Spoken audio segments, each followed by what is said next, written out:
Hey, welcome to another Milepost here on the V-Twin Life. V-Twin Life is brought to you by a few great companies. One being Crash Inc. Clothing. You can find them out of Oregon. Great company, specialized in clothes, doing work on bikes now. You can check them out at crashinclothing.com. They got a lot of great stuff. Hey, head on over there. Maybe they got something you like.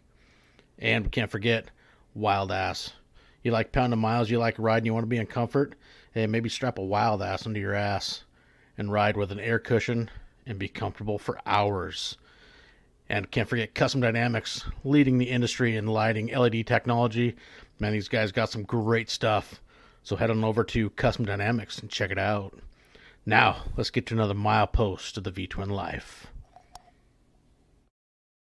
What is going on, everybody? Welcome to a Saturday edition of the V-Twin Life, bringing back one of the guys from the beginning that really helped get things going, that's got some high intensive energy, and he's got some killer stuff going on right now on his platform. So tonight we got the man from Texas, Mr. Connor FXDB. What's going on, Connor?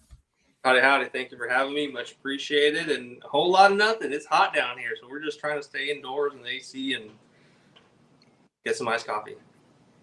Iced coffee. Hey, I love iced coffee. It's one of my favorites. White chocolate cinnamon. That's my go-to. Ooh. 4 shots of espresso. Good to go. Damn, it's a lot. You got to get primed. You got to get going. It'll get you going for sure. Woo. Heck yeah. So I know it's been fun watching, the last couple of years, all the transitions of Ron Burgundy, all the ways he's went down the highways, the side track to the track and everything going on. It's like, it's been crazy. You love changing stuff up, and it's cool to see what you've been able to build from one frame, essentially, of all the transitions you've done and whatnot. So what sparked the newest one? Idle Hands, really, and paired with me going to a couple chopper shows, like, dude, that's so dope. And I just have so many hobbies. I wanted to buy another frame, like a Sportster, and I go, no, I was actually going to trade it in. That was like, not very many people know about this, but some people reached out to me when I was starting to take off some parts, and they're like, what are you getting? And a lot of them thought I was going after the ST, or I can't remember what else. And my initial plan was to trade it and just leave Harley altogether for now. And I was looking at an adventure bike, or like a small adventure bike, where it was the Aprilia Touareg 660. I had test ridden it and I loved it. And a couple of my buddies had just transitioned to adventure bikes. And I was going out to ride dirt bikes and I loved it. And I thought it would be cool to take the adventure bike into some of those trails and the off-road park and that way, because not many people were doing it. I go, it's light enough. I feel comfortable enough. I could probably do it. And so I was going to trade it in. And then I had accidentally sold my damper tube rods when I have a lot of takeoff parts, but for some reason, I think somebody asked me if I had my stock ones. I said, yeah, sure. And I sent it off and I forgot all about it. And I had reached out to a dealership and they said, hey, we're going to give you so much money for your bike. And a lot of dealerships were just trying to just cut the rug from under me. Like, even though I had all those parts minus the wheels, like, because I would take those off and put stock wheels, that they were going to offer, I think, like 6 or 7. But I was like, let alone I had like 7,000 in it. So I said, no, I appreciate it, but we're just going to politely decline the offer. And then one dealership offered me what was a substantial amount for it. And I go, okay, cool. Let me just figure it out. And I'll put some stock stuff on it and I'll take it by the dealership so you can get eyes on it. And then I forgot I had the damper tubes no more. And so I had ordered them. I had to wait like 2 weeks. I said, well, let's just put on some longer fork tubes. They're $200. I'm just going to order them. And I ordered that and I ordered the extensions, because at first I ordered +8, but there was an undetermined amount of time for when they were going to actually be fulfilled. So then I canceled that order. I ordered a +6. And then I ordered a +2 extension, so that way I could get both the +6 and the +8. And when I put it on, I go, that looks pretty dope. I appreciate y'all. Thank you. It's my new one, American Hat Coat. So actually, J-Man wants to know, what gallon is that? I'm going to say it's probably like a 6 gallon. I don't know if it's a 10 gallon. It's a 6-inch crown. So it ain't kind of tall. And then I thought it looked cool, so I said, all right, let me throw some spokes on there. Do some spokes. I go, all right, let me drop the shock. I go, oh, I wonder how it would look like with zombie bar, with rabbit ears from Zombie Performance. So I did it. And then I just loved the look of it. I was like, oh, shoot, looks like we're going to run with this. And then Born Free was coming up in Texas in October. excuse me, and I said, well, let's just kind of see what we can do. I just taken some welding classes, and that way I can actually put that stuff to use, what I've learned, and kind of like real life practice. And then that's kind of where it started. And I have a peanut tank that I have to retrofit to fit the M8 frame. And I have a fender that I'm going to retrofit itself. It's a close fit. I just have to shave some stuff. And then after that, I'm going to try to make my own sissy bar and make a custom king and queen seat. And then if budget and time allows, I'm going to paint it all and then be right there for Born Free, Texas in October. Nice. I know, since we'll back up for a minute. I mean, you were on, God, the very beginning when we first started, which just was, back when it just did the audio format. So, some of the guys maybe not listen to that. When did you get into motorcycles? Where did it come into life for you? We'll refresh some people and whatnot. Yeah, I'd always wanted a motorcycle growing up. Like middle school, high school, college, I just never had the money for it. And then one year I just said, I'm going to do it. And so my buddy had actually bought a Sportster, and they gave me the MSF course for free to kind of tag along. I go, heck yeah. And that was the first time I ever straddled a bike, threw my leg over one and turned it on, all that. And I was like, oh, I got hooked. And I immediately wanted one. And I was looking at a Dyno or Sportster. And I know that's a topic for a lot of people. Like, I don't know which one to get. Is like the bigger class bike would be too much for me. And short answer is just be comfortable, even to get the big bike, as long as you have the fundamentals on clutch work, throttle, everything, and just, have the confidence that you're going to be okay. Get the bigger bike, you're going to be fine. And I'm glad I did, because I had the larger tank, and that's what really started me wanting to explore San Antonio. I was in West San Antonio, and then there was Castroville is a small town that had a farm road kind of going to it, farm to market. And it was like 30 minutes away. That was my first long distance. I was like, oh man, this was wild. And then after that, I go, let me see how further I can go. Then we went to Bandera. Then started connecting all the hill country.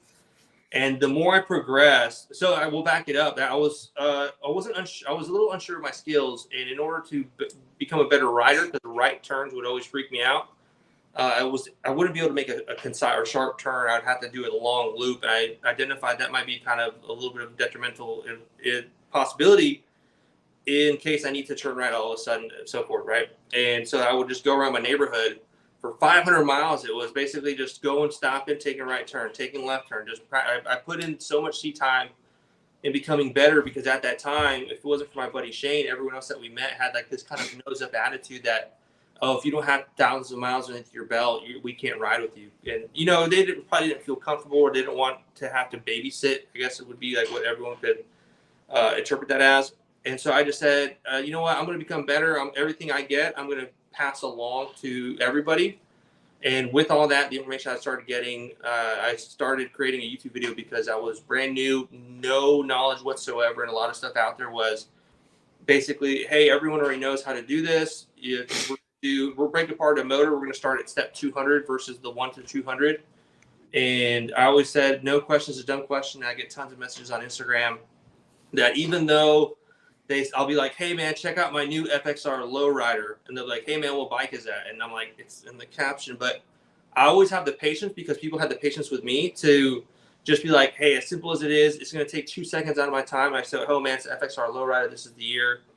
And I'll be like, oh, that's dope. And I try to stay true to this as much as possible, because as the numbers climb up for followers, subscribers, that people tend to kind of see you in a higher light. It's just not that like you are cool, you're not that better than anyone else, but just somehow society teaches that like they have their word brings a little more weight, but it's not the case, right? So because you're still a person. And I always message them back, and they're just always like, oh, I can't believe you responded. And I go, hey man, I'm always going to respond. It may take me a day or two later after the fact, but I'm always going to respond. Don't feel that you have it's just stuff like that. It's just I can go on about this just because if it wasn't for everyone else giving me the energy and like the support, I wouldn't be able to put out so much stuff. We're just kind of being silly, having fun, and just kind of bringing more a welcoming attitude to everybody. I think it comes along lines where you're a real genuine person. Mm-hmm. I mean, I've been feel great and honored be able to call you one of my friends. We got to know each other really well. In the beginning. I mean, you were on. God, you had By Yourself, and then we had the. What the hell did we title it? Something the Asphalt podcast. You and FDLX Brooklyn and Von Gasfalt. I think that was 20. Those guys were so rad, dude. And I mean, it was a lot of fun. It's really cool to even doing what I'm doing this, but it's, I've said it so many times, like a broken record. The biggest reward to this is the friendships that I've made with every person I've got to, you know, do a milepost with and interact and get to know with, what's fun. I love to do it. You set up a milepost. I always try to at least, a couple phone calls with that person prior. So you're not going in blind, you shoot the shit on the phone for, a half hour, a couple times or whatnot. And I think it really helps. And, you're building that friendship and, even watching as your platform grows, your reels lately you've been putting out and all this stuff. It's, I love how you said it, even though people, you see those creators, I guess you could call them influencers, whatever you want to call them, they have those very large subscriber, numbers, tons of people follow them. And, you can comment on something, but it's like, yeah, I'll never get anything back. But I love the way you said that. So, I will take the time to get back to people because, you're part of the, circle, part of the community. And it's all about giving back and helping everybody else. I mean, we all started somewhere and we all learn. And it's neat to get that, messages back, that positive, feedback from people that you don't expect them to comment. And I think that's awesome. Yeah, and it's like fast forwarding a little bit to from where I started to where like about a year and a half ago with the track setup. That when I was trying to get for more clearance, essentially trying to make my lowrider and build it kind of how my dyno was, that I was going to shave the frame. I think one other person had done it. I'm drawing a blank on his name. I'm sorry, man. But he's from Florida, and Julio Evertiti or Everidi. I'm sorry if I butchered your last name. He was the one who did it, and I had kind of scratched the surface and wanting to do it, and he was more than happy to answer all the questions that I had. Gave me a bunch of photos for reference, and I just said, all right, I'm going to do it. I'm going to shave my frame, add this shock. I got a custom link mono shock at 14 and a half inches. And at the time, I was very public. I'm always public with what I do. Like, oh, I'm going to do this. And, because I make mistakes, and I'll put out those mistakes so people will be like, oh, I'm not the only one. Because I don't Loctite a lot of stuff, and I usually never have an issue. But when I Loctite stuff, that tends to fly off. And basically is that I had a lot of people saying, why are you doing that? There's no need to do that. You're dumb, et cetera, et cetera. And I go, well, it's my bike. In worst case, I mess it up and I need to buy a whole new swing arm or frame, worst case. And I did it. And there was even a couple of shops that were like, this is dumb, whatever. I'm like, oh, cool. I appreciate it. Thank you, whatever. I just let it slide off my back. And then I did it and it looked so sick. And then everyone's like, yo, man, how'd you do it? Like, can I get some insight? And I could have been bitter, like how this is the easy thing to do. But I recorded it because I was like, one, I'm going to need to reference this down the line. And a lot of times whenever I take apart my bike, I look at my old videos to look for torque specs. And so I'm like, yes. And so I just share it. I send them the video and any issues that I had, which I hadn't had any, that I would say, this is what I did, give them detailed information, and just putting the time to answer it properly. And I would just say, hey, if anyone asks you, just pass the message along. And whether you reference the videos or if you just, give them the time, because it's just the pay it forward aspect. And I've always just been a huge proponent of putting good vibes out there, kind of like putting out what you receive and just being that person in the community that for the new rider, again, it all goes back to that, because you meet so many people at these bike events, even at Cars and Coffee. I meet so many people that come and look at my bike and they just kind of chop it up. And I'm just like, hey, what's up, man? Do you ride? Oh, you don't? Cool. And they're like, oh, I'm thinking about riding. And then that's your opportunity to be an ambassador for the motorcycle group, the riding and everything, on how much fun it is and how it's affected your life and what you would get enjoyment from it. And so it's just so much fun. Like every part of it, the mistakes, because you remember the mistakes, like, dang, that was expensive. I won't do that again. Or if you get caught in the rain or in the freezing temperatures, you're like, this is miserable. But then at the end, or like a year later, you're like, dude, you remember that time we were caught in the rain? It was so terrible. I was like, this is the longest ride of our lives. And you're like, haha, it's so much fun. And all of it, I think, is just like, there's such a passion for it with so many people that people can go on. And it's part of the memories. I mean, you embrace the suck at the end, I mean, yeah, I think everybody's, had a trip where you've had the miserable parts where, like you say, in the pouring rain, cold temperatures, and at that moment it sucks. But even that night, you get to your destination, you get up, change your clothes, get warm again, and you can look back and laugh at those moments. So, it's all part of the adventure. It's like, I don't know many people that set out for fun to go ride in the rain, but when you're traveling on a motorcycle, it's bound to happen. And is it fun? Well, no, not really. But you embrace the moment, and you can look back when it's over and say, you know what, man, that was just crazy. This happened, the rain and pouring, you can't see nothing, but it's all the adventure. And there's so many people, like when I moved from San Antonio to North Austin, didn't know anybody.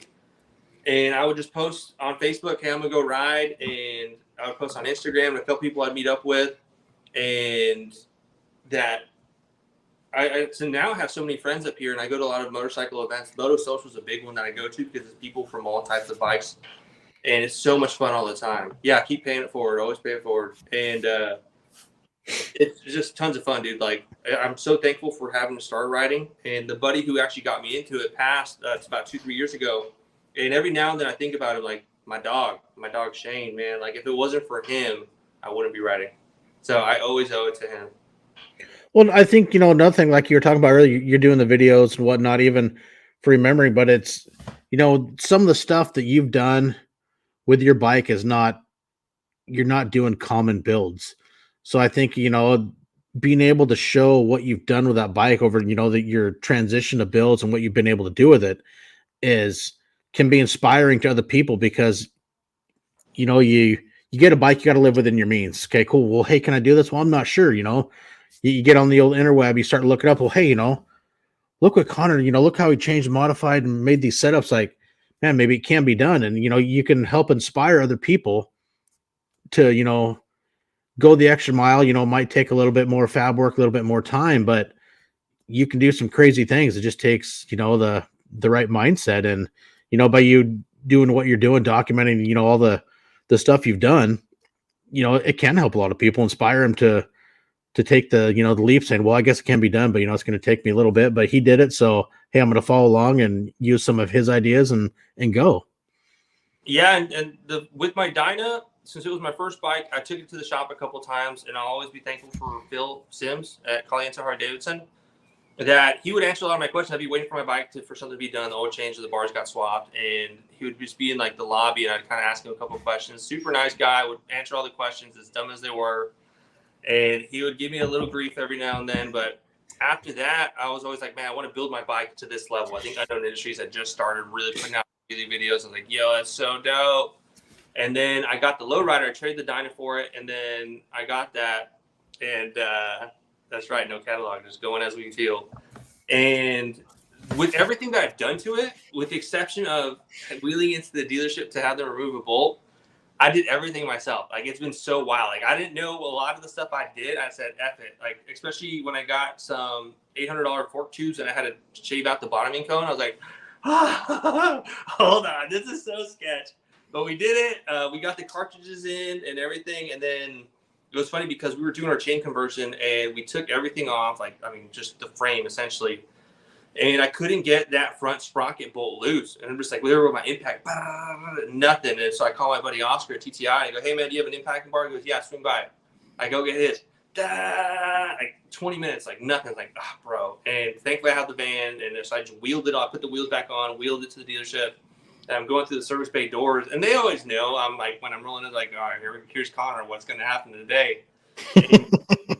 I roll it in just the frame. They're just like, and I was just like, my bike won't start. I don't think it has any gas in it. And they're just like, oh my God, here we go. And they just knocked it out real quick. I mean, even then, it was like 30 minutes. So they're just hitting with heat. And it's like they got like 20 tubes of red Loctite and just gunked it on there. And then that was it. It did everything else, the rest. And it was so dope just because everything on that bike I have done. I shaved the frame, which was super sketch. All the chopper stuff I've done, and just everything. It's just so this bike has been more hands-on and involved, and has made me grow as a rider in that aspect. And that now I've taken my fork tubes apart so many times that I could probably do a full fork swap in like 20 minutes. I have so many buddies reach out to me like, hey man, I'm going to change out my forks. Can you help me with this? I'm like, yeah, sure. I have so many dust seals.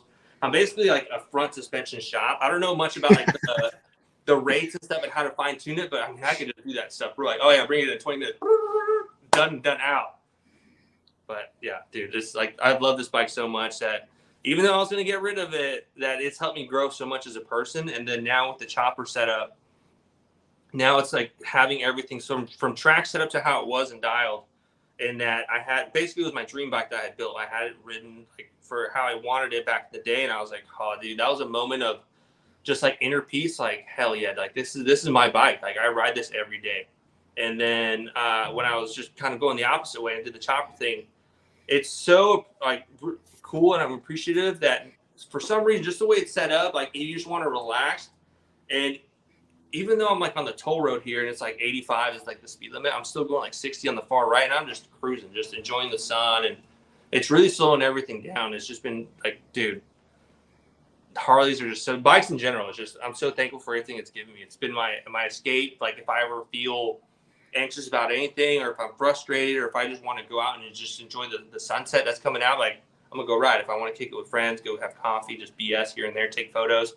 There's so much that's given me that is just so dope. Well, even I love when you took it and you built a touring platform out of it. You did the Pelican hard cases and everything, and you built it into a touring bike to go slam down miles. And it's like, damn, impressive. Yeah. Yeah, that was like, it's been a lot of, because I even tried to make it an adventure bike where I put on some knobbies and I took it to an off-road spot, and I was over at Lindell Brake Shop in San Marcos, and they have a creek. I go, hey, is it cool if I run that creek? And they're like, yeah. So I'm just kind of like not ripping it. I'm just like literally just kind of letting the clutch out and walking around.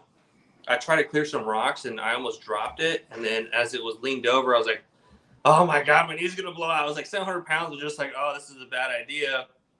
I didn't drop it, but I lifted it back up. And then I was like, that idea's out the window. We're going to stick with track. No, that's freaking cool. Yeah, but it's fun. I mean, it's like I said, it's been a lot of fun. You've done some crazy stuff, and now, that with the chopper build, what headlights did you put on that? What are you running for those headlights? I think it's ox beam, because I was gonna do some traditional halogens and swap out the bulbs for some LEDs, but then I think someone had just said, just F it, just try it. Worst case you return. I go, all right. Because he said that they were 3 inches. And I go, oh, that looks a little small, like on Amazon. And then, nope, they were actually 4 inches, and they looked like just the right size. And I was like, we're going to run it. It's like a new take. This is like Harley said, we're going to build choppers in 2023 with like an M8 platform. And there's a couple things that you could probably like make it, like the paint job, if it was to be a little bit different. But with the peanut tank, we have an idea of what we want to do. And hopefully at that point, when we get to there, it'll look how we have it in our mind. But yeah, it's just it's a cool. I was hesitant about the dual headlight. I go, oh, I don't know about this, and I put it on. I was like, I don't know, man. And then I said, whatever. We'll take some photos. And a lot of people were like, I don't know. And people keep on saying like, those lights are growing. I'm like, yes, me too. But I mean, people like them, and now I love them. Like, there's just, I can't see it without those 2 lights.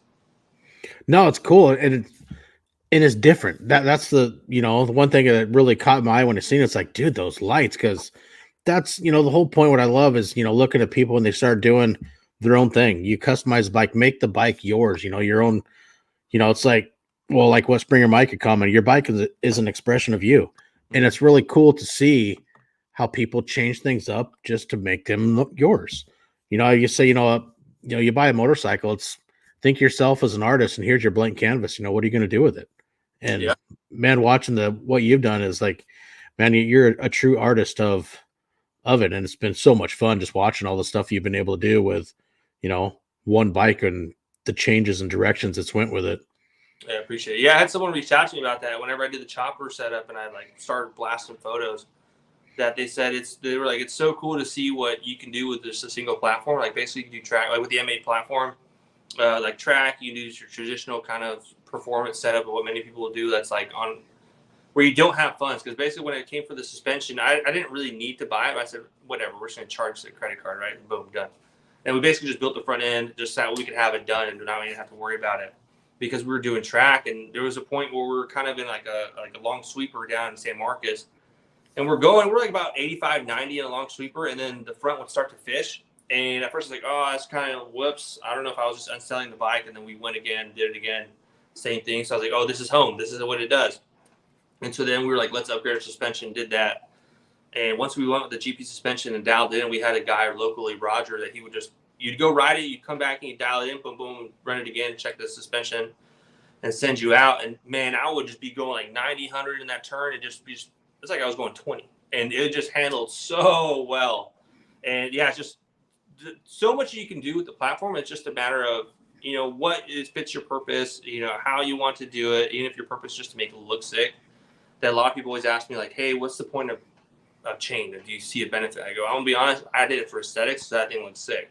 Like, outside that, if I throw a chain, I can change it pretty quickly, quicker than a belt, so that's a plus. But my sole reasoning was just because it looked sick. That was sick. What are you running for internals on your front forks? Now it's just stock. It was GP suspension with the +4 setup, and it was set up for aggressive riding, canyon riding, and track riding. And dude, that was just like, if you've never ridden with a dialed front suspension like that with cartridges, a lot of people like Legends. It's a good brand for sure. That's usually the most prominent one I hear. Like, hey man, I'm gonna get some Legends. Oh heck yeah, as long as it suits your purpose, do it. But if you have the extra coin, I say check out GP suspension, because like, one, the customer service is super awesome. I accidentally fumbled, and when I got my +2 fork tubes, I was going with a 17-inch wheel, so the front dropped 2 inches, and it was like I was stock. So I went from like normal, and then it was kind of canted forward, kind of like an R1. And I was like, oh, that's not what I want at all. Like, I just lost all the clearance I was trying to get. So I messaged Brisa, and I said, hey, I kind of fumbled. And she goes, cool, just send us those back, and we'll send you a new one. And so I was like, oh, what? Most people be like, you just got to buy another set. And so she did that. Super awesome. And then I rode with it. I was like, poof, bro. And because I ridden a buddy's bike, Geyser. He came out from California, and he was fast. Like, you think fast, and then there's like guys just up here, like, just watching him, was like, oh, and that's what got me into track. I saw him, he gave me a couple of tips. Like, oh, I'm doing track tomorrow. And so yeah, I did that. And then now it's basically just the HD springs, the heavy duty from Progressive for a Dyna, because I had the +2 fork tubes already. So I went with that, and then I went +8. So I'm running the 25.5-inch spring setup with like a long spacer. Yeah, a lot of the guys know up here, when I was down in Oregon with, like crashing for weekend, a lot of the guys, they're really loving, was it Pro Action suspension? I'm not familiar with them. Yeah, I guess a lot of guys, they love, they've been doing like with their bags and whatnot, doing the geezer trees and then the Pro Action cartridge, everything inside the forks. And I guess it's, money is what they're saying. I guess it's just absolutely amazing. I mean, mine, I went to the Progressive on the front of my roadglide and matched it with the rears. Mm-hmm. And I'm, happy with that setup for, for my style of riding, what I'm doing. And exactly. Yeah. Like that's why I sold the front end. Basically, it's like, after, when I was no longer doing track days, I said, I don't need like this Gucci setup if I'm just going to go. I mean, if I'm late and I need to go get that Starbucks right quick, boom, we're gunning it. But outside that, I don't even really need it. So I sold it. And that was just like, all about that was just so smooth. I had a kid out of Florida reach out to me saying, hey, how much for this setup? And usually, like, they lowball you anytime you sell anything. And I was like already having headaches from just imagining the conversation I was going to have. And this kid says, hey man, can you go any lower? I go, unfortunately not. Like, right now it's a steal because you're getting it for just the cartridges. I'm throwing in $400 tubes, or $800 tubes plus this. And he goes, all right, cool. I just wanted to ask. I go, all right, why? And then he goes, you want to sell the calipers and everything else? So I literally just sold him my whole front end, shipped it, and that was it. Just one and done. that kind of less headache you get instead of, piece here, piece going there, piece going here, just lump sum and here you go, man. Yeah. And then I took the wheels off, which were Lindo wheels. And I had a kid reach out to me and goes, hey man, are you looking to sell the wheels? I go, no, but if you want to pay for them, this is how much they cost. And he goes, oh, no, we're looking to get them for like $600. And I think he just thought it was like a set of R6 wheels, but the Lindo wheels are so sick. But it's like $1,700 a piece, so it's a pretty good chunk. But they just, yeah. And so since they were Texas and I was doing track, I said let's run some Texas products, and they just such a dialed wheel, and the fact that it's like I think it's a 3-piece system with the hubs that can come off separate. And thankful to my buddies MCCNC, TTI, and basically Juan, Matt, and Oscar, that I got the wheels for an FXLRs. Basically everything on that bike with the track setup was like just pieced together like randomly. It was like bagger lowers with a Dyna axle with just normal 49mm tubes. I had a fender off of BMW S1000 R. I had R6 calipers. I had some radial caliper mounts from TTI and all this stuff. And then the wheel comes from Lindell for a Lowrider S. And for the M8 guys, if you're not running a Lowrider S, basically the difference between that is you have your stock M8 wheel that's not lowrider. That's basically the FXLR, FXBB, the FXST, and some other ones. They're basically 3.5 inches. And if you go with the FXLR wheels, I think it's 3.5, maybe 4. And then the S wheel is going to be like 4.5 to 5 inches. So there's a lot of people who buy the S wheel, think it's going to fit, and they're like, oh, it doesn't fit, but the FXR wheel does. And it's just because it's so much wider because of the hubs. And so I got the Lindell brake wheel, and that was the problem I ran into. And I go, oh, and then thankfully Chico, one of the guys over at Lindell, he did all the math. I was like, I don't know what I'm supposed to do. It's like that episode of The Hangover with just these numbers flying, like, and he goes, you need to shade this by 0.06 and this and this and this. And I go, so I go, hey, just write all that down. I'm going to take it to the machine shop. My buddies at MCCNC and TTI, and then they're just going to machine it down. So sure enough, I dropped the wheel off the hubs and just pick it up like in an hour and just butter. Fitted perfectly. Like the radial caliper mounts and the brackets just fit.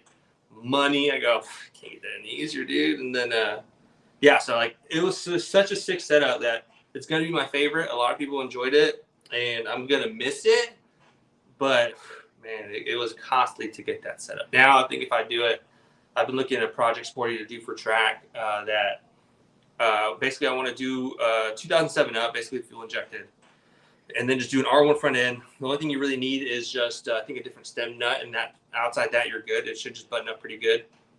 And then maybe a tall rear shock, do some rear sets, and that's it. Because for a while I was doing instructing with the motorcycle school here in Austin, and it was just a couple times, but it was so much fun because a lot of people were riding sport bikes in those schools, and just trying to build the cruiser scene locally. And because that's what I was after. I just wanted to get like 10 of my friends to be able to hit the track once a month and just like shoot the breeze, hang out, barbecue, have coffee, and ha-ha-has, and call it a day. And that a lot of the sport bike guys would be like, man, I'm so slow in the corners. I'm like, or they'll say I'm super fast, and here I'll come rolling around in this big old Harley just wobbling around, and I'll pass them in the corners just like, what's going on? They'll pass me in the straights, and the next set of twisty chicanes will be coming around, passing them. And it made me a better rider for sure. But then just having to, like, the hardest part you can ever do about something is once you're proficient in a skill, try teaching someone, and then your thoughts are all over the place. But it makes you an even better person and proficient in that skill because you have to convey what all the thoughts are and to someone who may not have heard it, to like a layman term, or just think of different ways to teach it. And it's just, I enjoyed so much of it. But now that with my chopper setup, I can't really do those days. So I'm thinking about getting like a project sporty to kind of get back into that. Track is so much fun, but again, costly. So you think I'm going to go like with a 1200? Yeah. One of our buddies who does Moto America, Dylan, he's going to be that so sporty. I think it's 519. He was running like a 20-year-old, 30-year-old sporty. He was at one of the events. I think it was for BRL. Was ripping it. Just, I think he had a 1200 motor in it. And then he washed out, or his motor blew or something. And then, so they took it out, put the stock motor, the 20-something, 30-year-old motor, ripped around. I think he got like second. Like that dude's just so fast. But it comes down to, yeah, sure, like depending on what class you're in, that some have a higher step or whatever it is, like a better chance or advantage, that's the word. But it all comes down to who you are as a rider. Like, because if you're fast, cool. But then if there's someone who's fast and want to be just a little bit riskier, maybe brake later, they're going to be slightly faster. But again, if you're fast in every aspect and willing to kind of brake late, accelerate early, but you're sloppy, you're just not going to be anywhere. Like, there's kind of adding a lesson to that is there's always room for improvement. Always be looking to learn something, because even if someone who may not be a good rider, they may say something like, if I'm teaching something like, hey, so is it like this? I'll be like, what? And I'll think about it like, I guess it is like that. And then you learn something, because there's always something to be learned. Oh, absolutely. I think with anything. Mm-hmm. I mean, everybody can always, bring something to the table that somebody might not realize. And especially, I think with track riding that, I mean, that's a whole nother animal. Uh-huh. A lot of technique and skill. It's just not something, Joe Blow's going to hop right off the street and just go conquer it on the first go round. Yeah. It's going to take some time, and it's a different level of respect of riding. Yeah, and even like just general riding, because it's like going back and learning something that anyone can learn. When we first started talking and I started following you like on social media, is just your attitude, just being so great and just like so welcoming and warm that it was like, okay, cool. Like even though we share similar personality, just seeing something through your eyes, I learned just a little bit more of basically like how to be as a person, even though we shared it, but it was just something a little different. So like, even though they're parallel, and so I always just find that interesting that every aspect of riding and just life in general that I think anyone can learn something from. There's a lesson hidden somewhere. Sometimes you don't want it, but it's there. Oh, true. And I mean, it can expand the whole generations of riders. I mean, everybody, from a gentleman, maybe he's been riding 50 years or, even, I mean, not just a guy, women. I mean, it's everybody's got something I think that they can bring to the table and something that somebody might not realize. And it's, all part of the community. And, when you're not one of the guys that's stuck up on their high horse and, want to have conversation and absorb and learn from, the older generation that's done a lot of, a lot of miles, a lot of riding, a lot of, living life on two wheels. And I think there's always something to be learned from anybody. Mm-hmm. 100%. It's like with Brooklyn and Vong Asphalt, just bringing them back in the segue, just because, and then going back to like, how social media people see it, like how many followers you have, and like, oh, cool. That I think if I were to ever really fangirl over someone or fanboy, it'd probably be them, just because they look so cool, no matter what they do. I remember when Brooklyn came out here to Texas, we went just to ride. I was like, oh, bro, Brooklyn's in the house. It's just so cool, like just being able to meet so many people, like the way social media connects so many people, and then you see them. It's like, it's dope. Like just you make so many friends, and not all, you're not gonna get along with everybody. Like you may see some people be like, hey, that was cool hanging out, but we ain't ever gonna hang out again. Oh, good one. Some people feel like that about me, I'm sure, and it's like, okay, cool. I guess I was just, because I'm pretty out there. Like I can be a lot of a little, like very not loud, but just out there. And I know in the mornings, some of my guys, the buddies I'll be riding with, they'll be like, just stop. Like, you need to calm down. Like, my bad. No more coffee, Connor. No more for you. Coffee. Like, oh, shit. Oh, it's like, same with Von Gasfall. He's freaking cool as hell. I still, shoot the breeze with him every now and then, get the occasional phone calls and whatnot. But, oh, man, he is super freaking cool. And I know he's got some cool stuff coming up. It's going to be awesome to see some adventures that he's got. Jacket, that was like, whoa, that's dope.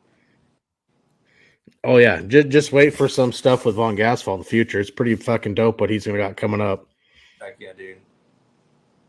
And, that's another guy that's, taking a platform of a bike that people won't look at as something for touring and going to just lay down some miles like he does. But, then that goes along with taking a bike and outfitting it to fit you and your style and your needs and what you want.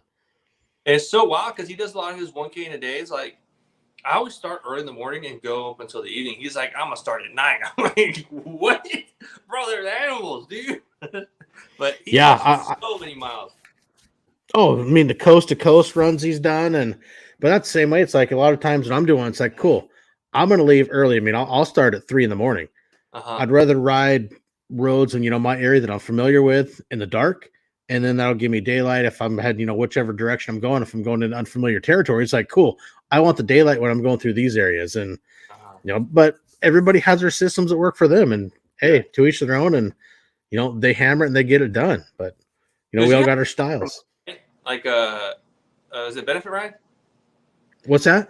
Do you have a ride coming up? Like, yeah, Saturday I do my Monster 100 ride for Mile Monsters this coming Saturday.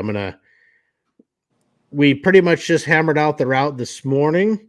Me and my counterpart, because I'm Team Respect, and the guy for Team Honor that's riding the same day as a buddy of mine here in town. And we kind of had figured out the route this morning when I went to his son's birthday party. And then my wife's like, you know what? You ought to just get fucking bear tooth pass out of your fucking head and just go do that. I'm like, well, shit, if I do that, I ain't going to be back till Sunday. She's like, I don't care. I'm like, fuck, man, we just figured shit out. Now you just put this in my son. So now I'm like, waiting for you. It's like, I'm on Google Maps. Okay, well, how long going to take me to get to Red Lodge and this? And fuck, I'd be back home Sunday about 7 o'clock that night. I leave fucking Saturday at 3 a.m. I'm like, tempting. It's like, just when I got something figured out, my wife's, oh, just go do it. I'm like, fuck, I just had shit figured out. Now I got to rethink everything. But it's just, it's part of the fun. But no, yeah, my Mile Monsters is a lot of fun. I really enjoy riding for that organization and doing something I enjoy and raising money to help these kids that are, like we said, we will do everything we can to help them live their best lives. And right now, the goal of this one are raising money to get Drew Gunther, who I think Drew's 12, and he's now confined to a power chair. So the Monster 100, the end goal is we're going to get them a brand new van, what we call the Hero Hauler, be a wheelchair van with all the lifts and everything they need to get Drew out of his house. So, essentially he's no longer a prisoner of his home, and not just get him to his doctor's appointments, but be able to get the family out and they can go do stuff and have a good means of transportation. And, we'll end the ride in Sturgis on the 11th of August, and they will get the keys to a brand new van fully paid for, and they don't got to worry about nothing. And we're almost halfway to the $200,000 goal, and we're 38 days in to the 100-day event. So it's pretty awesome. So how does, if someone wants to contribute, say so, someone's watching, hey, how do I add to that? Is there a website or what? It's at Give Butter. Yeah, I can look at it real quick. I know, say my Facebook for what's cool is for Give Butters, there's the one main page for the Monster 100 event. And then every rider makes, I guess you could say, a sub page under that. So you can go to the main website here. I'll pull it up. Oh, so everyone's kind of like their own ambassador, and they can say, hey, this is a charity ride I'm doing, a benefit, donate here, and then you can also go to the main one. Yeah, or people can even send it directly to Mile Monster. You can go to milemonstersinc.com, and there's a link there for the Give Butter. Or you can go to, mine is pinned. People can go to, my personal page for Denver Woods on Facebook, or they can go to the V-Twin Life. My Monster 100 fundraiser is pinned at the very top of my personal page. You can click that, and it will take you to the Give Butter website for the Monster 100 donation. Right now, we've raised $90,000 right now. That's awesome. And so, reminding people can go to givebutter.com. Let me find my one sec here. Wrong button. Yeah, givebutter.com/M100 Denver Woods is my page. And, it's, as a parent, you see what these kids go through. And I just, even the other parents. And so I really taken this as a part of something I want to do. And, really have dedicated myself to Mile Monsters. I'm going to be doing the Monster 100 in August, the weekend after I get back from Sturgis. That's when I'll be doing the second year of what we call Monsters Over Mountains. I put on a ride up here in the Northwest. We go conquer some mountain passes and some other roads. And as the slogan says, we do epic shit. And so we'll go slam out. The route I've put together is right around 1,650 miles. We're going to bang that out in under 36 hours. Okay. And that's the goal. But I mean, anybody can join Mile Monsters, which is the awesome thing. There has been some people this year that have they've never rode a 1K, never did that. So it's hey, I want to go do a 1K. I'm gonna challenge myself, and they'll just put together a little benefit ride, because Mile Monsters is a 501c3. They're a recognized nonprofit agency, so they can even put together their event, their fundraiser on Facebook. I know Riot's went to Give Butter just because of the way it was set up, for so many people can link their fundraiser into it, and you can run the fundraiser longer than what Facebook will allow you to. And so it's just been awesome to see that organization grow leaps and bounds. I mean, there's people in Canada. I think we had one in South Africa, and I believe there was a rider in Australia that signed up. So, Mile Monsters has gone international. That's rad. And it's, grown so much they've been able to take on, 2 more families, and, they kind of fit the criteria of how, the monsters do stuff. And it's just an awesome organization to be part of and support. Yeah, sounds like it. That's super awesome for you guys. So talking about Canada, because it's one of the places I want to go, ride. That's what it's been on my list forever. I probably won't do it anytime soon, but out of let's say 2 spots that you want to ride in North America, what's something that you're looking forward to, hoping to cross off your list, and then 1 or 2 spots anywhere in the world. Like if you could ship your bike and go ride anywhere else. I would love to do Banff. Okay. I mean, I wouldn't have to ship my bike, but when it comes to North America, I would love to go see Banff and go up through the national park up there. I mean, seeing so many pictures of the area, that's one place that I really want to get to. I mean, honestly, it's I think 13 hours from my house, but you got to get up through Canada, and I'd love to go there. I would. After last summer, my wife and I, when we got to go to South Dakota, obviously we didn't have enough time, but that is also a place where go there in June and give yourself 5 days, because there's so much stuff to see throughout the Black Hills. If you like history, to go through, I mean, you got your famous places, Needles, Deadwood, Mount Rushmore, but going through Keystone, seeing some of the places, the memorials, there's so much stuff and such a beautiful country that you need to give yourself some time to see everything, even there. Now, what about outside, like Europe, Asia? I would love to do the UK. I'd love to go through Scotland and England and go through Scotland. That's one of the big places I really want to get to sometime. Okay. I don't have much aspirations for Asia or that area, but the UK is one of the big places that I really want to get to. Now, what about you? Canada for sure. Finally see a lot of the friends I have up there. I've never had the opportunity to ride with them, but definitely Calgary and head out to Renegade Ride. That's just going to be on my list until I knock it off. That's number one on my list. But also the New York. I've never gone East Coast like on the bike, so that's the contiguous United States would be to go that way, like New York, rip around Brooklyn's area, hit me falling asphalts, but then outside, go hit the Catskills. Yeah, bro. That's on my list too. I would love to do that, and also Tennessee, Kentucky, Alabama, Louisiana. I would love to go through the South. Just for me, it's like I love history and whatnot, and that is a place I do want to get to. Yeah, it's so true. Like you never have enough time. I've done so many trips where I always overplan. I'm like, I have so much left to do, but I never do it all. UK would be cool for sure. Just go around being the obnoxious American and be like, hello. Well, and I've learned of one place that I really want to get over there, which is the Aces Cafe outside of London.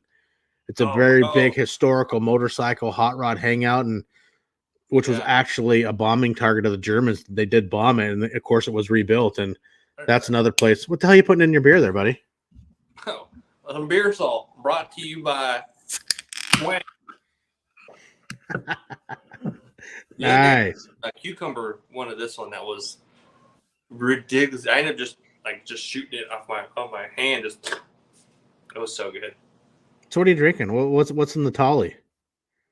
It's gonna be Liquid Death. No, it's a Modelo. Ah, some Modelo. The old Mexican drink, baby. Hey, I almost went and I almost grabbed a 6-pack of Shinerbach. Just have some Shinerbach when I had you on tonight.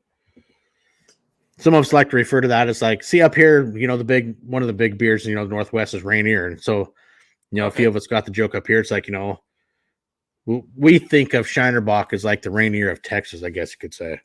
It is a popular beer. That was a big choice of mine back in the college years. That and Ziegenbach was the ones I basically just lived off of. Never heard of that one.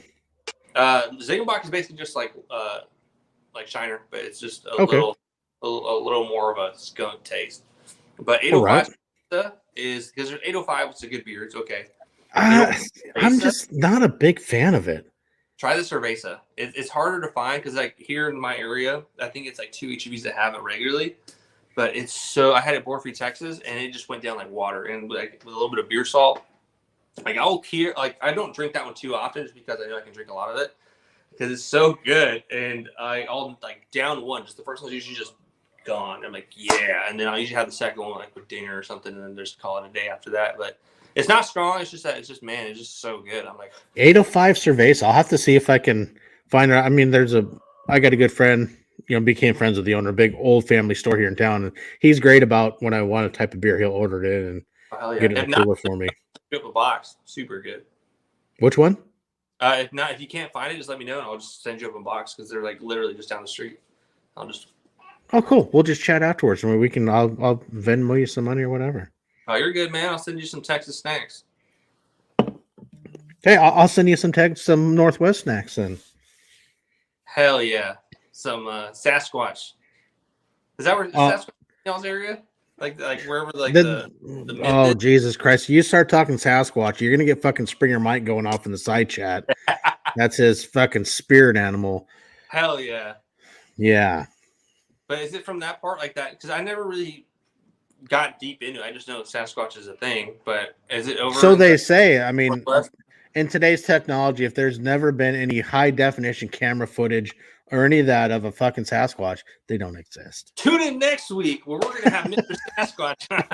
But what if that's how he looks? Like, I can't remember what I think it was a scary movie, or it's like those parodies of like the scary movies, and they were doing a parody of The Ring, and in the photo, and like they see the photo of the girl's blurred face, like and they look at her and her face is just blurred naturally. And like, what if that's how Bigfoot looks? He's just like blurred. Oh, did he? That's because Connor's got some stuff going on, so we're doing the Milepost. We're doing a Saturday event instead of a Sunday. We're switching things up every now and then. It's you got to work with everybody in Europe. Yeah, it's Sunday in Australia. Yeah, and I'd almost actually be. See, I told you, Connor. Hell yes, Connor. Love the hairy man. He's a freaking Sasquatch loving guru. You know that whenever he goes to the gym, he does a sass squat. Oh, but actually cool. No, actually Springer Mike and his brother, they're going to be over here in about 9 days over hanging out at my place for 4 days. I'm going to take them around the Northwest because they're out of Wyoming. So they're riding over here and it's going to be a good time. Sounds like it, dude. Man, that's just a whole really nice area, just that whole little corner. Yeah, there's some great stuff. So I'm going to be showing up around here and doing some riding and going to meet them in Eastern Washington on a Wednesday in about a week and a half and bring them over here and show them around the Northwest and some cool stuff, some good food, some good brews, and some good roads. Hell yeah. Oh, you know what you should say? What you say? Some good what? Good brews, good times, good roads, good food. You said something that like two things that rhyme, like something, good brews. And I was thinking you could add the French word for street, like rue, like good rue. So it's like good brews, and then something else that's like a tagline. Hey, that would be good, but I can't remember what the hell I said. Good dudes. Wow. Yeah, good dudes, good brews, and good brews. There you go. Done.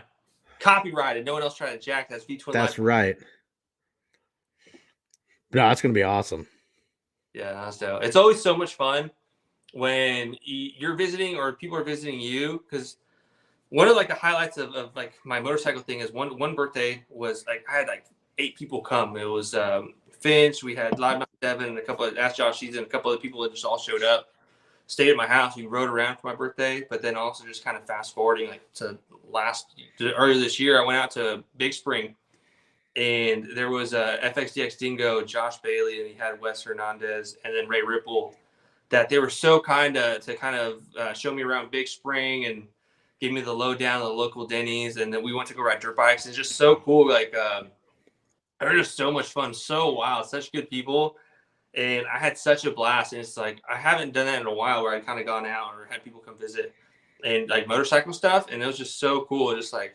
Hell yeah. Like just time with friends is so awesome, and you're all riding motorcycles, just like a vacation with rides. I'm going to Arizona next week and it's be the exact same thing. Seeing a buddy celebrate an anniversary, and so we're just gonna go ride around. Awesome. Well, see, that's what we did, like with Springer Mike and his brother Wrenchbender Nick that's in the side chat. Been friends social media wise, but when Hayden and I and Amy and whatnot, when we went to South Dakota last summer, met up with them because they live like an hour and a half-ish from Sturgis. They're in Gillette, Wyoming. So, he told me, hey, when you get close to Gillette, give me a call. So we're getting close, and I give him a call. He's like, meet me at the gas station. I'm like, motherfucker, it's a decent sized town. There's got to be more than one. So, he gives me which one, and they end up staying at the same campground that we were at over there. And we all, me, him, and Setzer Pendus rode up from Texas, and he hung out for 4 days up there. And man, we all had a good time, and, built the brotherhood that will never die. So, after them coming over there, rode with them around God, Spearfish Canyon, the Needles River Highway. We did Mount Rushmore, Iron Mountain Road up there with them, and now they're going to come to my neck of the woods and going to show them around places over here. And man, it's going to be awesome. Hell yeah. Yeah, that dude Setzer Pendants rides a good amount. Oh, dude, Jason's so freaking awesome. Yeah, we were actually, well, we kind of got off track last night. We were doing a little video about the new CVOs, and I think it actually talked CVOs for maybe a half hour. And the next 2.5 hours was totally sidetracked, squirrel, side road, and ended up just having a good time. But no, Jason's so much fun, dude. That dude he cracks me up. And it was awesome because, another guy that, like we were saying earlier, you get to meet all these people through social media, and then actually, met him in Missoula, Montana on the way over. And, we met up on I think that was a Thursday. Yeah. And then, we rode from Missoula. We were staying, I think, Bozeman or Butte, and then off to Sturgis. We're there Friday, Saturday, Sunday. And I think Sunday afternoon, late evening, he departed to head south, and we headed the other way on Monday. But man, it was an awesome, fun weekend. Just those cool kind of memories, you get to build, and you meet people, and you build that relationship, you build that, you build that brotherhood, and man, it's so much fun. Yeah. Heck yeah. That's dope. So what's next for V2N Live Podcast? What's something that you're looking forward to, like the next milestone? I'm just absolutely, I think it's so freaking cool that I've surpassed 100. It's like, holy crap, it's been so much fun. And the next one is, I'm looking forward to 125. Want to do something really cool on that one, and just small goals and just keep going from there. Have you ever thought about, and I'm just spitballing, that, like, what if you do like a couple, like every 10 episodes or every 20, whatever it is, or whatever set, like, number you decide, like, let's say for the 25 one that you're talking about, that you do it off-site. Like, I don't know what your setup is for, like, the video camera, if you can make it portable. So that way it's like, oh, we're going to do, like, say it's Sturgis. Like, you can do, like, a special Sturgis one if you're going to Sturgis, or if you're going on a major road trip, be like, hey, we're going to do a milepost here, where it's like, I don't know. Milepost so-and-so outside the limits, or outside, say, like, play on words, where it's like that designates that it's not in studio. And then you could maybe do, like, a live, like, face-to-face with the person. You have, like, your camera on both of y'all. I'm looking at doing that. I know that's something I did with 100. I went down to Brad Columbus down at Crash Inc. at the Crash Inc. headquarters, and we finished. We're tearing my Pike and Bart, and then did the milepost down there on a Saturday. It was a Friday night or Saturday night. Did milepost 100 from Crash Inc. World headquarters down there. Took computer and the cameras and the mic and everything, and did it from his place down there, and it was a lot of fun. But no, I got plans. I'm gonna just see how the scheduling goes, and I'm going to be busy, putting in some hours with Wild Ass at Sturgis, but I want to try to do something at least while I'm there, even if it's pre-recorded. Yeah, for sure. It'll be cool to try to do even if, some and get guys, coming through that, you kind of know through social media wise, meet them in person, and do a 5 or 10 minute little segment there at Wild Ass. There's just got to see how things go, how time goes, but no, it would be a lot of fun even to go somewhere, meet up with somebody and do it off-site, find a guy 2,000 miles away. Cool. Fucking let's hammer out a 1K. We'll fucking meet in the middle or whatever. And man, the setup I got, it can work for that. You just gotta, even if you don't have internet, it's like, fuck it, we'll just pre-record it. Okay. Yeah. That's cool. And which isn't a bad option. That's the cool thing with StreamYard. It's like, I can pre-record it and then I get home, can get on StreamYard and just download it. Yeah. That's dope. Yeah, it's been so much fun doing this, and I don't know, really what I expect when I decided to start doing this, 2.5 years ago, but it's so cool that it's still going, and I've been able to meet some amazing people within the industry that we have, and we're all part of in the community, and man, it's been so much fun. If you so had many friendships.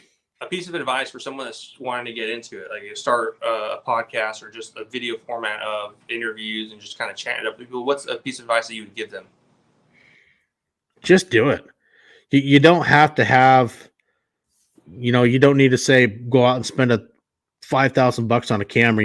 I want to go get, a Canon fucking Mark IV, Mark V, whatever the high end ones. I'm not a camera guy, but I just know they're big, expensive.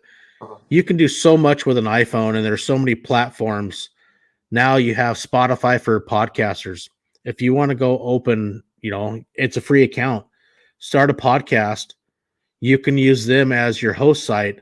They will get your distributed. You'll be on Google, Apple Podcasts, Spotify, Radio Public, Pocket Cast, or Breaker. There's so many streaming networks. They do the distribution for you. It doesn't cost you anything to start up with them. And you can even get the option. You can do video podcasts on Spotify, but they're a great That's dope. Distribution and a great home site. And for me, it's like doing this through StreamYard, which great is like I'll record this. Then tonight I can go into my StreamYard, pull up this, and I can download the audio right out of this, and I upload it and get this set. Right. And it will go out Wednesdays at noon. All of a sudden it's going to be, Spotify, Apple, Google Podcasts, everywhere on Wednesday for the people, love to tune in on the audio and listen to it, whether they're driving at work or whatnot. And, when I do it like with my iPad, I can download the audio and I just upload it straight into Anchor. Or not Anchor, excuse me. Now it's Spotify for podcasters.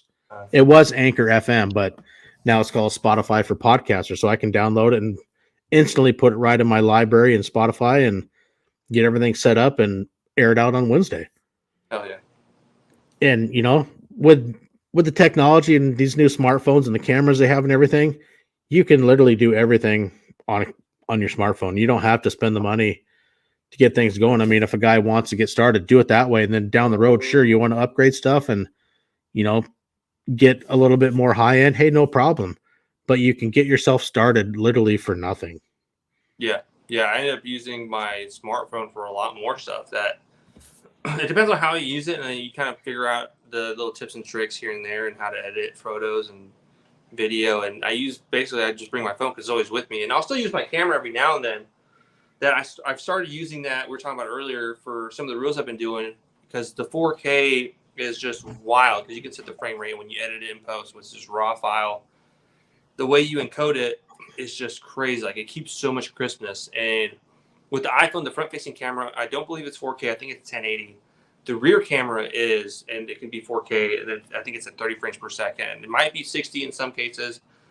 And it still does a good job. I feel like it's the difference between, I don't know, the camera from iPhone, the 4K, and then I add it to Instagram or Facebook. I feel like there's a loss of resolution, and I don't think it's due to the compression. It might just be something with the coding that for some reason. I think it's Instagram's format, because even I know the new iPhones, you can now record in cinematic. Yeah, and that is a neat little trick I've been doing with some of the stuff. And come on, let's go look for Sasquatch, man. That with the 4K, for some reason, on the EOS R I have has just been so crispy. There's been no loss of compression. Like the last, I think, 2 or 3 reels where I do transitions, so crispy. I'm like, oh, bro. And now, like, for certain reels, like for like what everyone's been calling my thirst traps, I'm going to use that one because it keeps the quality so good. Versus what are you using for your editing software? A lot of times on my phone, I do CapCut. It's just pretty easy. You can do some neat stuff. But for some of the reels, it's basically still CapCut. But what I'll do is I'll import it to Premiere Pro, and then that way I can change the codec, and then I'll change the resolution, some other couple of things. A little color grading. Yeah, I don't do much color grading. I tried doing it for a while. It was just such a pain. It's like so intricate. It's that science that I just don't have the patience for this time. But and then Instagram does so many LUTs, so basically already they're real basic and they kind of botch your video up. But every so often it works just fine. You can get away with that. But it's weird how algorithms work. Basically, I think Instagram likes to push just natural footage that if you use one of their filters, even though it's on their library, that it doesn't push it as much. So I've been trying to just put everything here and make it look as good as possible. I might tweak the color a little bit. And then with CapCut, you can kind of also tweak it. But it's weird how all that stuff works. And then like I did the first transition video I did with like the Western setup, because I've been getting a lot of good responses with that. So I've been kind of diving deeper. And I used to wear a cowboy hat very seldom, mainly for special events. And then I started posting a couple photos, and then the engagement. I'm trying to grow the female audience, and that's been being received very, very well. A couple companies have reached out, and then the collaborations have been there. So I'm like, let me keep on going on this while it seems to be hitting pretty well. And what was I going with that? So I spaced that. I forgot. My mind went blank. Yeah. Oh, yeah. That's how you light a cigar. A little map gas works great. That is a way. Yeah, it's just been good. The quality with the camera is just insane. It's just crazy. And then so the color grading and all that, it's just intense. You can do it if you have the time for it. It's just that I'm a man of many hobbies, and that's something that interests me. Like, especially with the welding, I started getting into that. With the reels and the Western stuff, I've been diving into that. I do a collab thing tomorrow with a venue locally that we're doing some lifestyle photography and just riding some horses. That it's crazy, dude. It's so much fun. So honestly, how long have you been riding horses? Is that something new or something you did That's something growing new. up? I rode once in 6th grade, and then once 2 weeks ago, and then tomorrow's my 3rd time. Nice. Diving into it. Yeah, it's nothing crazy. Like, it's basically just a trail ride. But even though it was an hour last time, man, my butt was sore, man. I was like, it was only an hour. But it was the different saddles. I mean, I'm not a big into horse. I mean, my wife and my daughter, daughter showed horses for quite a while, and I've ridden very few times, but familiar with them enough to help out with stuff, but not super familiar to get real technical with the stuff. And just, I was the horse taxi. Hook the trail up. Let's go where we got to go. That was my thing. But yeah, there's, I seen that one reel, you're riding. It's like, now I'm kind of curious. It was fun, especially the fact that it was a sunset. The venue posted that they had sunset rides available, and on their website, they don't have any availability. So I was like, hey, if there's a spot, put me down. Here's my information. Paid for the spot, got it, secured it, and then went. And it was just so wild. Like, the weather, it was hot that day, but as we went out there, it was still kind of humid, but then it just like cooled off. So it was like low 80s and then high 70s. The sun was just like the skies cleared, and then the guide was super sweet. She was super nice, and I walk up and she goes, "Hey, how are you feeling on horses?" I go, "Well, it's my first time in a long time." And she goes, "Oh, okay, are you worried?" I go, "I'll worry when it's time to worry. Until then, put me wherever." And she goes, "Hell yeah, okay, cool."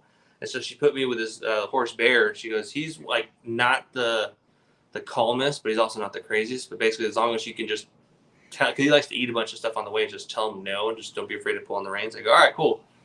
And so I'm like, sure enough, like, he was just trying to eat the whole time.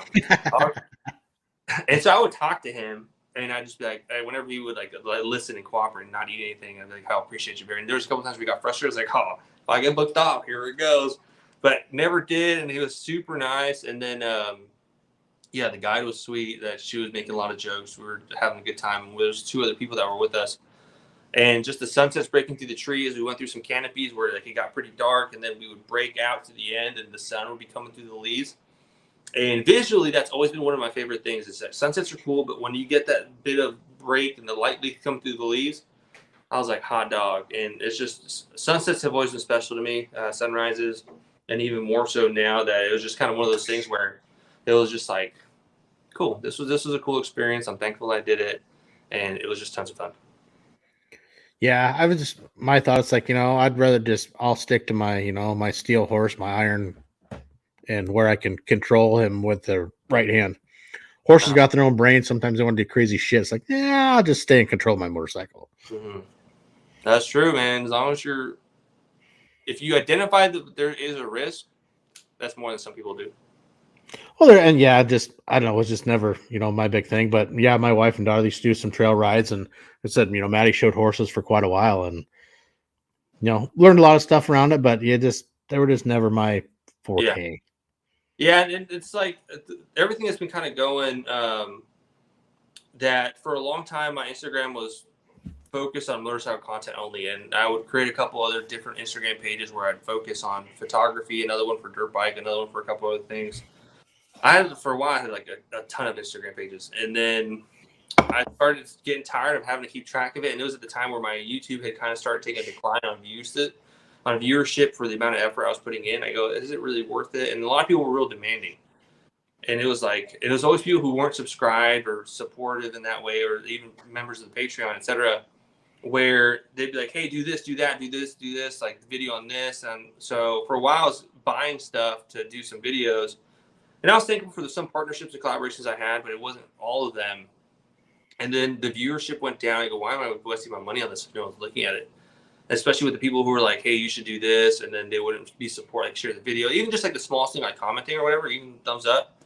So I said, nah, let's kind of put a back burner on the YouTube. And then I started exploring, and then basically I condensed the dirt bike one content with my motorcycle content. And it was a miss for the most part. The engagement was very little on those. They're like, what's going on? This isn't a Harley. And then I was just like, whatever, I'm having fun. I started posting a couple of other things. And now it's a lot of the Western wear and like the men's style, men's fashion stuff. And at first it was a little bit more reserved, like not that much engagement. And now it's starting to pick up some traction. TikTok did it. I did like basically a remake of another guy's video, Nick Luciano from like Fort Worth area, Weatherford. And that one took off for a little bit. I mean, engagement was right out the butt on TikTok. The one on Instagram did pretty well, but not quite like TikTok. And so it's now I'm trying to dabble in that, and it's still a little bit on the forward. Like kind of like people are like, I don't know if I should like this, but now we're getting more engagement from the traditional followers for the motorcycle content.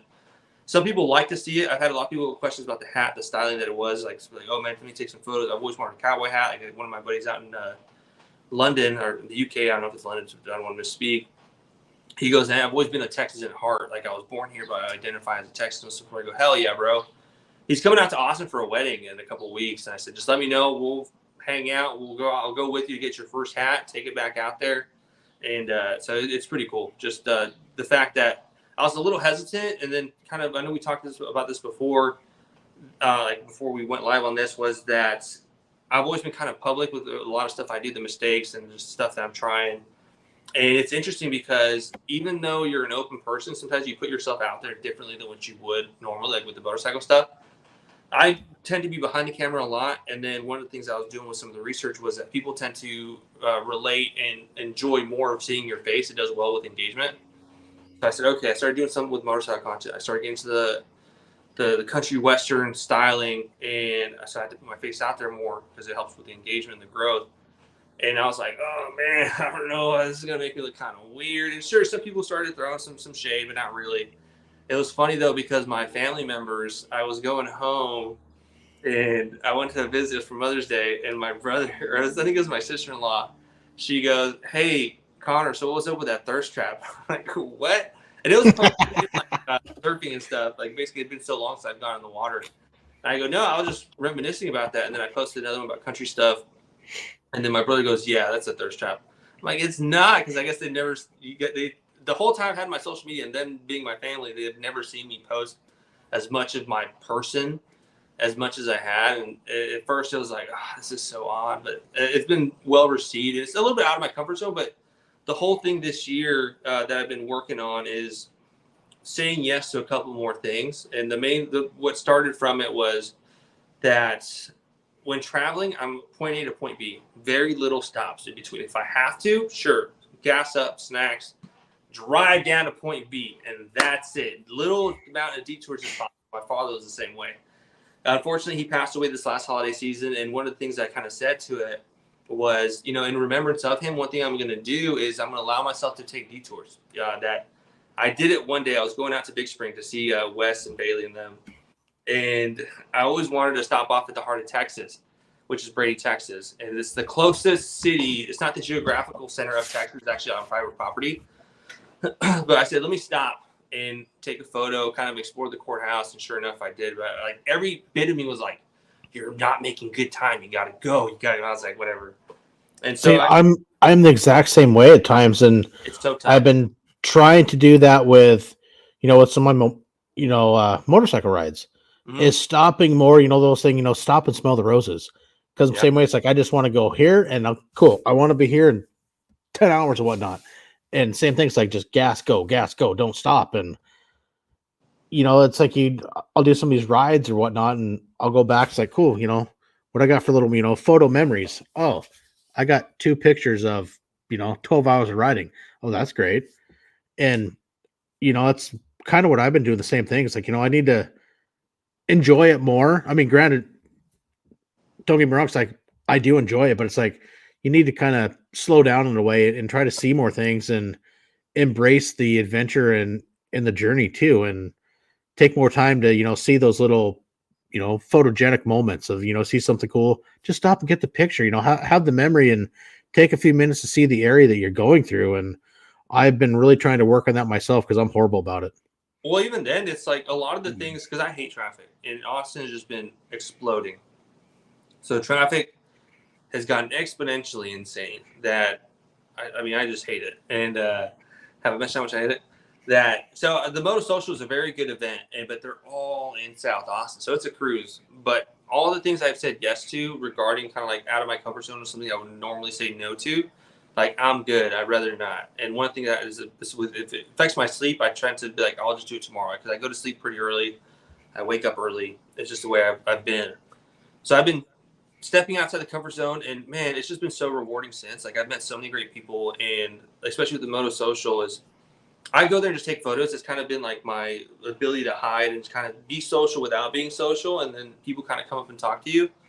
But with the couple times I've done it, I give out the photos for free. That I've met so many people, and they see me, and then they're able to like, oh, hey man, how you doing? And now it's like I see them even without my camera, and they're like, oh, hey, what's up? And it's been like an extended family that's been really nice to kind of go out and see them. That's awesome. Yeah, so it's been cool.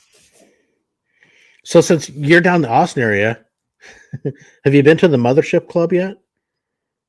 For what? Which one's that one? Joe Rogan's Comedy Club. Oh no, dude! Like I had a buddy who went and said it was a great time. That they have you put your phone in like a bag, so you just enjoy it. Like there's no distraction. Oh, it just opened 4 or 5 months ago or something. Yeah. No, I haven't gone to that yet, but it is on my list of things to do. Heck yeah, Mike! That's what it's all about, man. Been helping them plan their trip. All back highways from Wyoming to Washington, and I mean, I don't know some of the Wyoming, Montana area, but been helping them plan an epic ride through Washington because Mike and his brother Nick love freaking history, so kind of routed them through some cool places in Eastern Washington. Really see some cool history. I'm going to bring them through and going to meet them in Eastern Washington, bring them over the Cascades and show them some stuff. I'm looking forward to it. It's going to be so much fun for 4 days of good times and some good Chris Ledoux bourbon.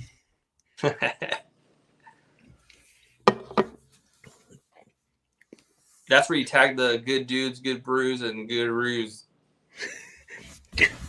Yeah, I gotta make a note of that because I will forget that one. Good dudes, good brew, and good. Okay, so how do you spell the rue? R-U-E? Correct. Yes. Look at that. You're already French. Tell asphalt. Oh heck yeah! So what's next? What's on the agenda coming up? Say for the rest of summer for Connor. That's a good question. I don't really know. Again, it's gonna be one of the things is saying yes. I've been trying to do a lot more water activities since I haven't done them so long. That's gonna be one thing. But motorcycle wise, is put together the peanut tank, weld that together, the fender, the 60 bar, the key and queen seat, and hopefully paint the stuff. I might get some additional wheels, but depending on budget. And that's basically the only thing I have on my agenda. And get it ready for Born Free Texas in October. And then the gym is what I've been doing. I've been getting back in the gym a lot, but that's basically it. Just ride, have fun. So, okay, I got a question. So you're going to do some stuff to the peanut tank. Are you doing anything along the lines of to increase capacity fuel wise, or just going to go with the 3.5 gallon peanut tank? 2.5. Jeepers. Mm-hmm. Yeah, gas station to gas station. Ride, filling it up. Yeah, it's going to be cool because it's just the style I was looking at. I was like, hell yeah. And then I'm going to change out the fork tubes. Plus 8's good, but it wasn't what I saw in my head. So I'm going to do plus 10, and that should be perfect. I know a guy who has, I think it's something Jimmy. I'm drawing a blank on his Instagram name. But he has plus 10, and he actually added a rake to his FXBB. But I'll keep my OEM triple trees, so it won't be quite as drastic of a rake as his. It's not drastic, but compared to us, it would just basically look at the heat a lot different. And then just add the triple tree, the fork tubes, the plus 10. So it should be cool. I don't know. I may not be able to do it. I mean, I probably will, but it may not look pretty. But the goal is just to get to the show, like, I did this, baby, and then that's it. Just what's up? So, I mean, okay, here's one other question I just thought of. I mean, because, I mean, you had your old, touring style. You did the Pelican bags, basically the Pelican tour pack style. What are you doing for luggage wise to be able to carry your stuff to keep going with the theme you got going with the chopper build? Disney bar, Okay. going old school, and I immediately like am feeling the change because I don't have a phone mount because it takes away from the look on the bars, All and then right. without having a fairing, I'm afraid the wind's just gonna take it. So I just put it in my pocket, and even with GPS, for some reason I feel like the directions don't come through as loud, even though my volume is loud with the music. That I missed a couple turns the other day, and so it took me the scenic way, which is like, no harm, no foul. I saw a little bit more of Austin than I was planning on to that night. But yeah, Sissy Bar, I have a new backpack I just bought. That Is was, that the tan one that I've seen in some of the pictures? yeah, because it kind of has Okay. a cool look to it, and then that's it. So it's just a bunch of stuff in there and ride around. And then I still have the Elite Touring Innovations set up, like the mounts, and once the new fender's on, I may kind of mock something up just to see if something cool can kind of come together and like mesh. And that will be cool just to have additional for like cameras and stuff. Just that's just so nice. But I got the backpacks that way because I'm going to Arizona. I'm gonna take a lot of photos out there. That way I can put a bunch of camera gear in there, and when I'm done, just bring that in with me to the restaurant wherever I'm at, and not have to like always be looking. Because thankfully nothing's happened, but I'm always so paranoid. Someone's gonna be like, "Oh, there's a bunch of cameras in the future." The jack, Or even, go with the old style, what they call it, like those doubles. no, the Bronco roll. I know my dad had made one. He'd had a guy made a leather cover and put it over. I think he got like a 2.5 gallon size bucket and actually put a leather cover over it. And he'd had strapped that on the back of his bike on the luggage rack behind the sissy bar. And he just had a leather cover over it. And then guy had made a little drawstring thing so he could tighten it. And Yeah. it's kind of a old style aesthetic use for, to make another bag, but not having to go with, saddlebags or whatnot.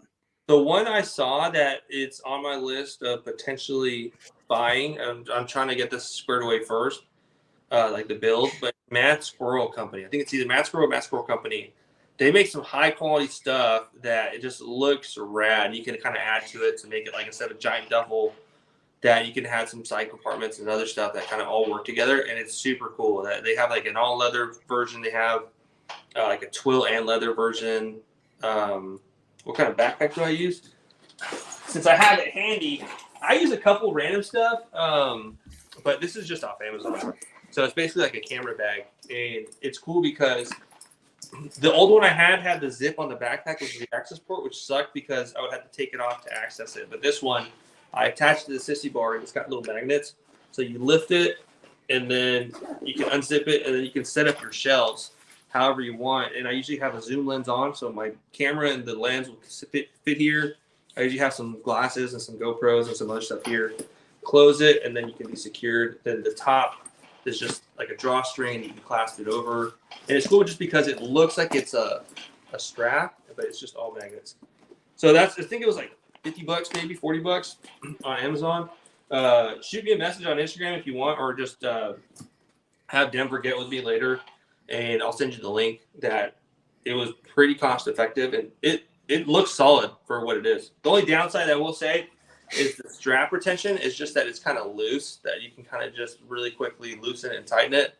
That I wish there was just a little bit more. It hasn't come loose when I've been wearing it, but it's just a little, for peace of mind, I wish there was a little bit more tension. I mean, you could probably just add like a bungee on it to keep it, but $50 can't really good. I've been demoing and trying out Viking Bags sent me their new tactical backpack and sissy bar bag, and it's actually, I'm impressed with the quality of it. It is really freaking nice.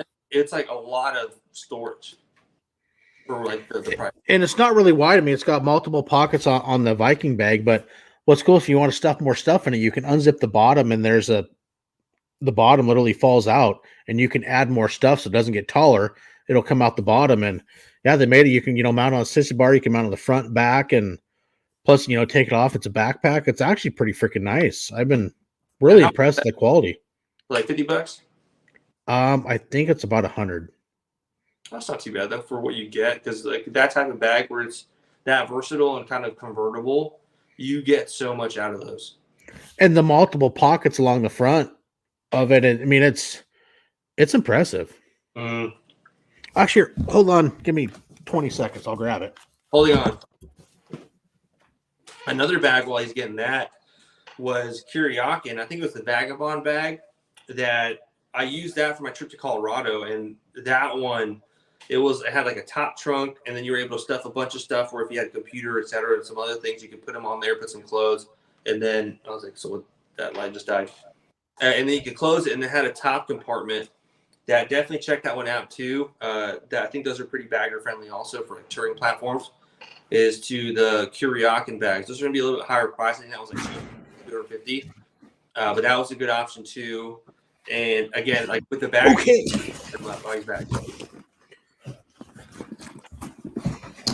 Okay. Yeah, you got the different pouches here. Open up, you can store stuff in it. It's got side pouches. You can take the bottom, unzip the bottom, and you got more expansion that comes out the bottom. Oh, I was following like just that's dope. And it's like, shit, that's freaking sweet. So you got that. But yeah, I mean, I'd take, you got the side pockets, unzips up here. I mean, it's high quality material. Uh-huh. It's got a pouch. Like if you want to put a laptop, it's got a slot for it that's all padded. All your storage inside, side pockets, mesh pockets. And it's made, it'll fit onto a sissy bar with different mounting. Undo these claps, you can slide it over. The shoulder straps will unzip if you want to wrap it around your frame. Wrap it around, plug it back into the bag. It's super freaking nice. Yeah, those sissy bar straps go along. I kind of wish that had it. I was talking when you left, I was talking about another Kuryakin bag that I had. That was so versatile in the mounting setups that and just all it featured was a great bag. But that one, the sissy bar kind of class. Yeah, because it's got 6 different mounting points for the sissy bar along the back, plus the shoulder straps. And when they were asking me if I'd want to try it out, I let them know it's like, hey, I don't run a sissy bar. I'm on a bagger. I got a tour pack. What I found is I mounted it on my back seat. And I have what's called lid hauler saddlebag covers. They don't make them no more, which sucks. They have 2 straps. So like if I want to go somewhere, I can actually strap a bedroll or my sleeping bag on top of my saddlebag lids and strap them down. So I took the shoulder straps, undid them, and put them through one of the loops on my saddlebag lids and secured it so it can't fall sideways, and mounted that bag on my back seat. Whether you got, so many different ways to hook it up, you can run it and mount it in many different ways, which was super handy. And, I was really impressed with the bag. Especially if you start adding stuff on that for some reason it hinders the original way you wanted it, but you can now adapt it. Yeah. You can adapt it to, many different mounting points. And like, the first time you use it, it's like, hey, this will work great. Through, my extra GoPro batteries, a little tripod, the other GoPro, and, a couple bottles of water and sweatshirt, whatever. I mean, everything is easy accessible. And you go somewhere, cool, pop it off, put the straps on, take your camera, all your gear. If you're, the bike show or whatnot, everything's right in your bag, and pop it off in 5 seconds. Yeah.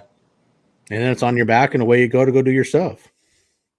So, I mean, I'm impressed with the bag. It's, I want to use it a few more times and then do another review for them. I did a little unboxing video when I got it, but it's like I told him, I said, I want to use this a few times before I go do some review and let people know what I think about it, not just a one-time use and look at it. I said, I'm going to put it through its paces, and, if I run into weather, I do, but, I want to use it and get a good opinion of the quality. But so far, I'm really impressed with it.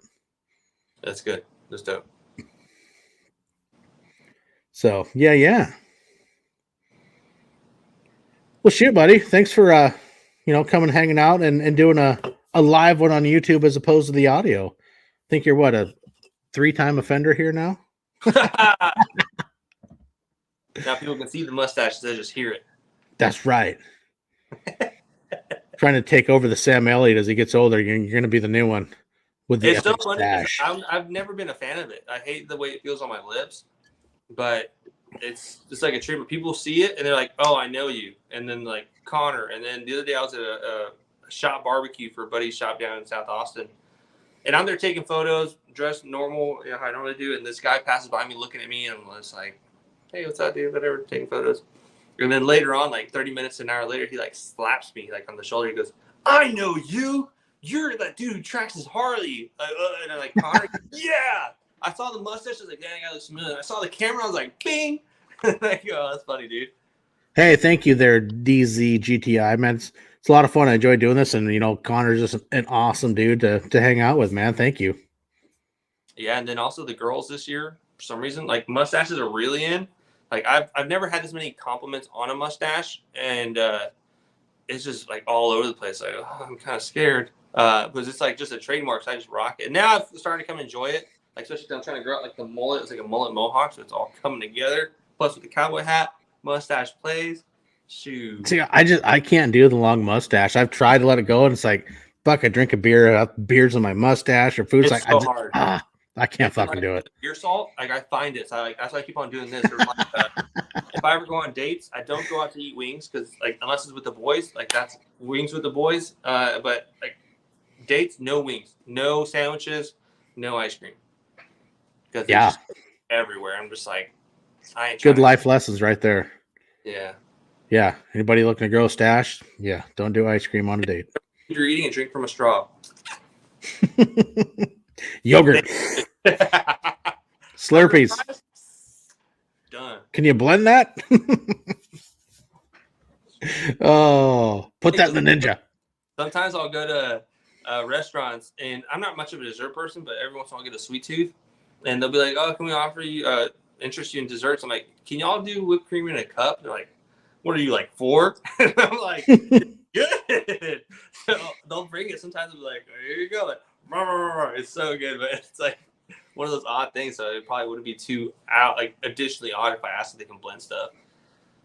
Hey, can I get a cheesecake blended? Can I get that in a Slurpee? Oh, it's like when I was at Big Spring, we went to what's called Pizza Inn, which is like Cece's. I love buffet places with pizza.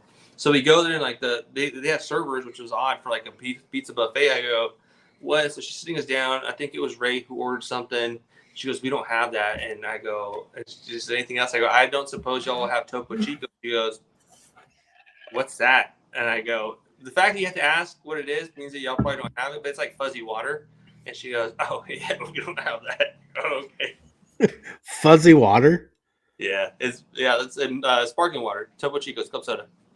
Oh, sparkling water. When you say fuzzy, I'm like, what the fuck is just fuzzy water? To say it, either that or spicy water. And they're like, oh, yeah, we don't have that. Now, spicy water, that's called vodka in your water bottle, buddy. That's spicy water. Oh, yeah, the stories of that shit. Here's one. Years ago, one of my wife's girlfriends was over here, and she came over, so she brought her own vodka in her water bottle. Well, they went home, and she just left it in her fridge. So the next day, this is when Hayden was 5 or 6 years old, which, of course, he's 22 now. And he runs in to grab a bottle of water. He takes a drink, and he's like making these faces, and we look at him. Wife's like, "Hayden, just drink your water." And he takes another drink. He's like, "God, it's spicy water." And fuck, wife takes a drink. Fuck, that's Rachel's vodka. And that, from then on out, vodka just became spicy water. That's right. Drink your water. All right. Yeah. Oh, that's too funny. Oh yeah, funny, Mary. Yeah, you said fuzzy water made me think of the old spicy water. The old Kirkland water bottle full of vodka. The old memories. Yes, sir.